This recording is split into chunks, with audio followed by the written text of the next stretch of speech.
اوریدونکو ښه راغلاست افغان میډیا ته. دا وخت تازه او مهم خبرونه له افغان میډیا څخه. طالبان سیاسي دفتر مشران کابل ته ورسېدل او له سیاسیوالو سره یې ناسته پیل کړې. پخوانی ولسمشر حامد کرزي او ملا اسدالله شورا مشر عبدالله په دوحه کې د طالبانو سیاسي دفتر له یو شمېر غړو سره چې کابل ته رسېدلي دي کتلي دي. ښاغلي عبدالله د خپلې فیسبوک پاڼې له مخې په دغو کسانو کې شهاب الدین دلاور، عبدالسلام حنفي، خیر الله خیرخوا، عبدالرحمن پیدا شامل وو چې د هېواد د روان وضعیت او د خلکو د امنیت ټول ګډونوالې سیاسي پروسې بیرغ په ګډون په یو شمېر ارزښتونه خبرې شوي دي. دغه لیدنه په داسې حال کې کېږي چې طالبانو سیاسي دفتر مشر عبدالله غني برادر نن سهار له کندهار کابل ته رسېدلی دی. په کابل کې د طالبانو یو ویان احمد واسک افغان میډیا ته ویلي چې طالبانو مرسل مشر په قطر کې د طالبانو سیاسي دفتر مشر ملا عبدالله غني برادر د افغانستان پلازمېنې کابل ته رسېدلی دی.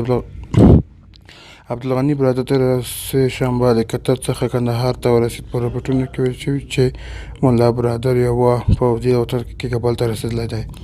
په داسې حال کې چې افغانستان ډېره برخه د مهال د طالبانو تر کنټرول لاندې ده، تر اوسه معلومات نه ده چې دوی په منځ کې به مسؤلیت چا پر غاړه وي. افغان طالبانو ویان ذبیح الله مجاهد تېره سه شنبې په لومړي ځل کابل کې د حکومت د رسنیو مرکز کې خبریالانو پر وړاندې راڅرګند شو او په عام محضر کې یې خبرې وکړې. نوموړي وویل طالبان مشران دا مهال د نوي حکومت په جوړولو بوخت دي او هر کله چې کار بشپړ شو اعلان به شي. ملا عبدالله غني طالبان د څلورو مسوسو مشرانو یو دی چې 2010 کال کې د پاکستان حکومت باندې 3 کاله وروسته د سولې خبرو کې د اسانتیاوو د رامنځته کولو لپاره حاضر شو. ښاغلي عبدالرادر په قطر کې طالبان سیاسي دفتر مشري کوله.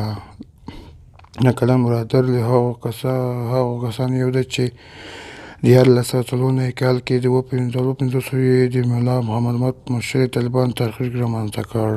په نوموړي پاکستان کې مدرسې دیني زده کړې او طالبان مشرتابه له غړو سره یو دی.